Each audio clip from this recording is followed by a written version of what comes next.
Los hechos, más allá de las noticias, están en Café con Óscar Sánchez Oviedo.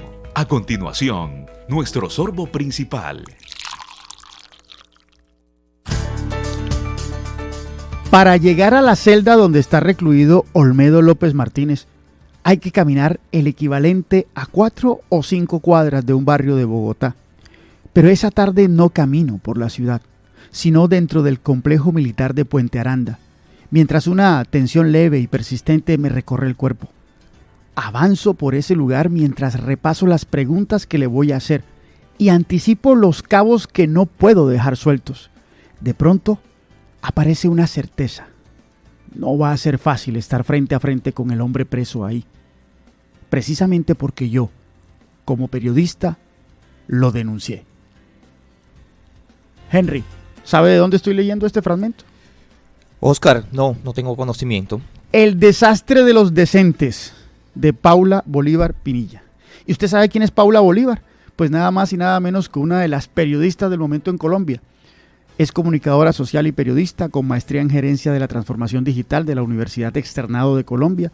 Ha liderado investigaciones de alto impacto en el país, entre ellas el escándalo de la Unidad Nacional para la Gestión del Riesgo de Desastres UNGRD, por el que recibió precisamente el Premio Nacional de Periodismo Simón Bolívar en el 2024, como periodista del año. En 2025 obtuvo de nuevo el Premio Nacional de Periodismo Simón Bolívar al mejor trabajo de periodismo investigativo en audio por denunciar el laberinto por donde se pierden los recursos de la salud de los colombianos. Ha trabajado en City TV, en Testigo Directo, en W Radio, es embajadora contra el hambre de la Asociación de Bancos de Alimentos de Colombia y es cofundadora y codirectora de Brava News. ¿Cómo le parece, don Henry? Interesante. Interesante la hoja de vida, ¿no? Pero quiero conocer también de qué se trata el libro. Bueno, pues para eso la tenemos a ella de invitada. Paula Bolívar Pinilla está aquí en Café. Paula, muy buenos días. Gracias por atendernos. Óscar, muy buenos días. Qué bien se suenan esas primeras líneas del libro en su voz. Me gustó mucho. Sí, bueno, entonces para el audiolibro ya sabe, ¿no? Sí, señor, ya lo tengo ahí fichado. Muchas gracias por esta invitación. A ti, que sé que has estado muy juicioso ahí leyendo el libro, y por supuesto a todos los que hasta ahora nos escuchan. Paula, ¿cómo le resumiríamos el libro? Y esto se lo pregunto, o le hago esta propuesta o esta sugerencia con todo respeto, ¿no? Sé que a veces rayamos en el irrespeto cuando le decimos al autor de un libro, y sobre todo un libro de investigación, un libro periodístico, pero le pido que nos haga una sinopsis, nos haga un resumen del libro para los oyentes de Café y los deje antojaditos. Yo lo compré en Panamericana, les voy adelantando. Lo compré en Panamericana aquí en Montería, así que está fácil de conseguir. Bueno, pues Óscar, en este libro, que además es corto, ¿no? Está escrito como un thriller, justamente para que cualquier colombiano entienda qué fue lo que pasó en nuestro país. Lo que hace es describir en forma de crónica el mayor escándalo de corrupción del gobierno del presidente Gustavo Petro. Aquí en este libro les cuento cómo llegué al caso de los carrotanques y cómo fui descubriendo que esto no se trataba de un tema de improvisación, sino un tema de corrupción. Esa es como la gran sinopsis. El libro tiene una columna vertebral, mi querido Óscar, y es la entrevista que usted estaba leyendo con el señor Olmedo López desde prisión, ¿no? Cada uno de los capítulos entra Olmedo López hablando conmigo desde la cárcel, vuelve la investigación. Es un libro muy fácil de leer, muy ameno, pero un libro que nos explica por qué, Óscar, la corrupción sí mata, y no lo hace con un arma en la cabeza, sino lo hace a través de sobrecostos. Sí, 8 capítulos, ¿no? Sí, señor. 8 capítulos. Bueno, hay un giro en el libro, bueno, no sé si se ha apropiado el término giro, pero usted asocia la denuncia que recibe, porque toda esta investigación comienza por una denuncia ciudadana, entiendo, pero usted asocia esa denuncia con algo que ya usted había visto, con el caso de una niña, Sofía, de 6 años. Usted vivió de cerca la dificultad que enfrentaba Sofía y la dificultad que enfrenta la niñez en La Guajira, una niñez en medio del hambre, y asocia la denuncia ciudadana con lo que ya usted había visto allí. Y eso la impulsa, según lo que entiendo en el libro, a adelantar toda esta investigación que nos enseña a los colombianos lo que había realmente detrás del escándalo de los carrotanques. ¿Cómo es eso? ¿Cómo sintió eso de la niña y qué tanto la movió? Bueno, Oscar, me gusta mucho que me hagas esa pregunta porque yo creo que a mí ese caso de Sofía me cambió la vida y la razón de ser periodista, ¿no? Porque uno muchas veces pues estudia periodismo porque le gustan los informes, investigar, siempre me ha gustado escribir, pero en una ocasión, en el 2023, tuve la oportunidad de ir a la Alta Guajira de la mano con la Asociación de Bancos de Alimentos y allí conocí a esa niña que tú mencionas, Sofía, es el nombre que le pusimos pues por respetar toda la niñez y los derechos. Y Sofía, yo tuve la posibilidad de alzarla en mis brazos. Sofía era una niña que vivía en la Alta Guajira, en Uribia. Yo la alcé en mis brazos. Sofía tenía 5 años, pero su tamaño era de una niña de 2. Y a mí me llamó y me causó muchísima impresión porque a Sofía le regalaron una muñeca y la muñeca a Sofía no le generó absolutamente nada, ningún impacto. Yo decía, pero pues cualquier niño con cualquier cosa sonríe o se pone alegre.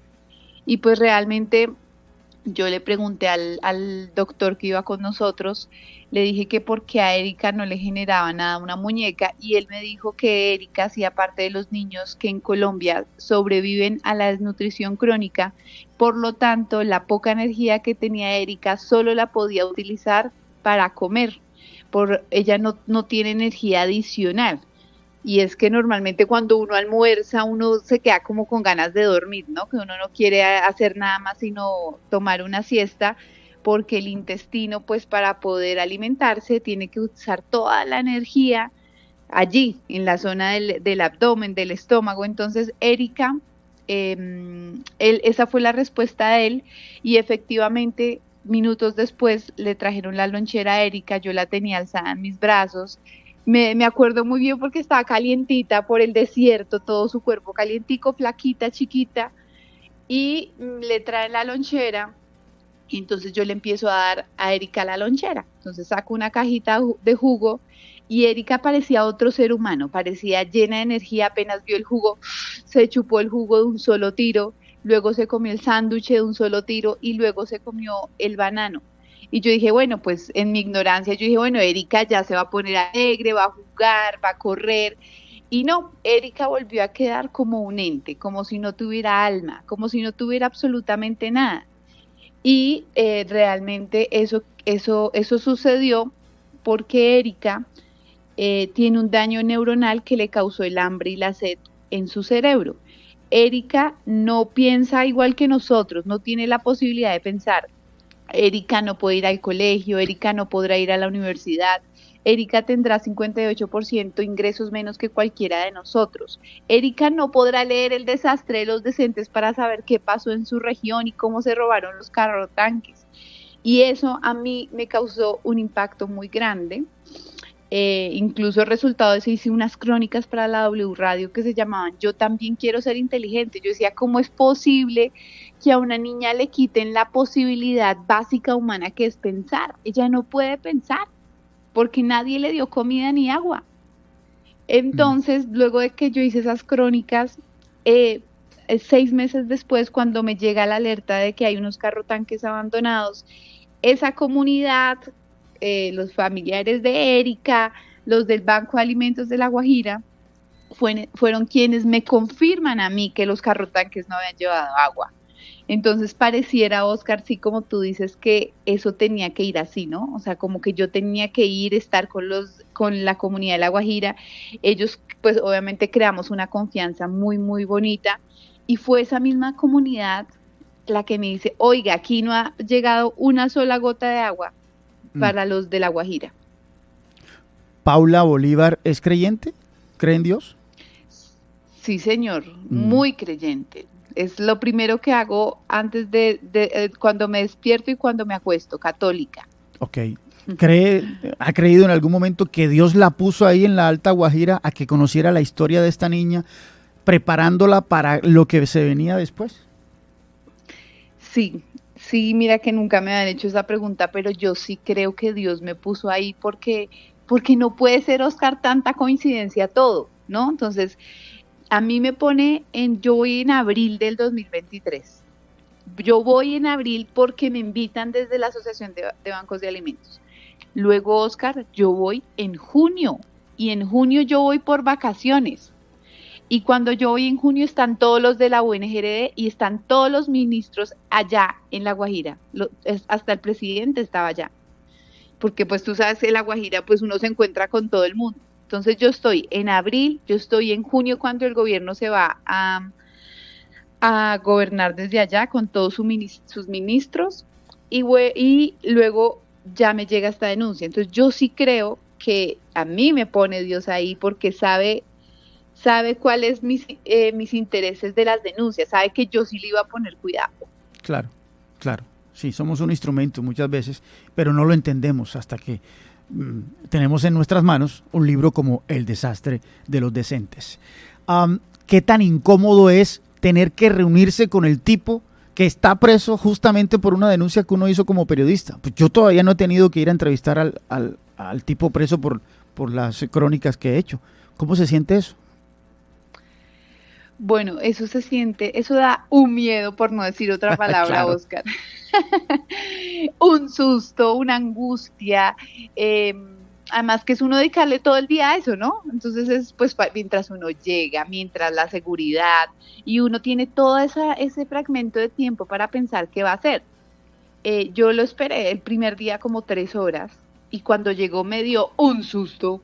Yo dije, ¿qué le digo, qué no le digo? Bueno, ya, al final cuando llegó, pues me paré firme y le di la mano y lo saludé de forma, pues, amable, porque ¿qué va a hacer uno, Oscar? Claro. Pues es un ser humano, también tiene sus sentimientos, nada, pues salir adelante y ya. Entonces, yo ya tenía unas preguntas preparadas ese primer día, que llevaba pues en una hojita, pero no pude hacerle ninguna porque él pues claramente estaba como, a ver, ¿cómo lo diríamos? Él estaba como ido, ¿no? Como que miraba al techo, como él estaba incómodo conmigo ahí. Claro. Pues claro. Y según lo que usted describe en el libro, el tipo muchas veces parece escudarse en una libreta, ¿no? Evadiendo ciertas preguntas. Eso difícil siempre. Él es difícil, él es enigmático, pero yo creo que, digamos, lo que él logró contarme es porque yo tuve que ir varias veces. La primera vez no me dijo mucho, ¿no? Fue como, pues, literal, tener una primera conversación de, mire, yo soy Paula, yo no le tengo es decir, yo no le tengo a usted ningún odio, esto se trata de un trabajo periodístico, pues porque muchas veces la gente que está del otro lado, la gente que uno denuncia, cree que uno les tiene rabia por algo diferente al trabajo periodístico, y yo le expliqué eso, le dije, no, mire, usted estaba en una entidad, usted cometió unos delitos contra la administración pública, de eso se trata, porque él creía que yo tenía unos intereses, que yo tenía una fundación, algo así le habían dicho. Entonces, pues, primero aclarar esos puntos. Sí, difícil todo, difícil, fue muy, muy complejo, pero mira que él mismo fue el que me permitió volver a ir. ¿Sí? Pues yo preguntaba y él es el que decide, y él me permitió ir varias veces, y eso para mí fue muy importante, pues porque así pudimos ir hablando de otras cosas. Él intentaba decirme cosas, pero yo sentía que se frenaba porque justamente él todavía no tiene resuelto su situación jurídica, su situación judicial. Entonces fue muy difícil, el primer día fue terrible, claro. Pero ya, digamos, con los días, pues uno ya va entendiendo cómo es que él habla, cómo transmite el mensaje, ¿no? Para uno de periodista es importante que sean claros, pero él no es claro, él tiene como unos flashbacks que van y vuelven. Entonces, bueno, ahí fuimos como también entendiéndonos en nuestras formas de comunicar, y pues logramos, yo creo que bastante. Le hace falta mucho por decir, pero bueno, hasta el momento lo que dijo para mí creo que es muy importante. ¿Cuánto duró toda la investigación y todo el proceso para escribir el libro? Bueno, la investigación comienza en el 2024, que es justamente cuando me llega la alerta. y el libro lo escribí en 1 año y medio. Ok. Ahí se da una idea el oyente de qué tanto se demora un proceso para de verdad escribir un libro de investigación periodística. Página 101, Andrés Calle, presidente de la Cámara, y habla usted ahí, describe una situación que se presentó en Montería. Hablemos de ese caso específico, por favor, unos segundos. Mire, hoy hay 2 congresistas, o sea, hay muchas personas privadas de la libertad por este caso de la UNIRE, pero exactamente hay 2 congresistas que están capturados, los últimos capturados por este escándalo, pero esto es como otra pata, ¿no? Esto hay que entenderlo como por fragmentos porque es mucha corrupción y muchos delitos. Andrés Calle es mencionado porque recordemos que según los testimonios de Olmedo López, María Alejandra Benavides y Sneider Pinilla, ellos le entregaron una coima de 1.000 millones de pesos a Andrés Calle. Esta coima justamente, Oscar, sale de los sobrecostos de los carrotanques. Antes, cuando estaba Olmedo López y Sneider Pinilla ahí en la UNGRD, alguien les da la orden, ellos dicen que es Carlos Ramón González, de eso sí yo no tengo prueba, pero ellos lo dicen, que hay que darle una plata al señor Iván Name y Andrés Calle. Entonces, Olmedo le dice a Sneider, bueno, ¿de dónde vamos a sacar esa plata? Y Sneider es ahí donde se pega el cabezazo de los carrotanques, y hace todo en un día. Por eso cometieron tantos errores, por eso tanta improvisación, por eso los carrotanques tan gigantes, por eso tantos problemas.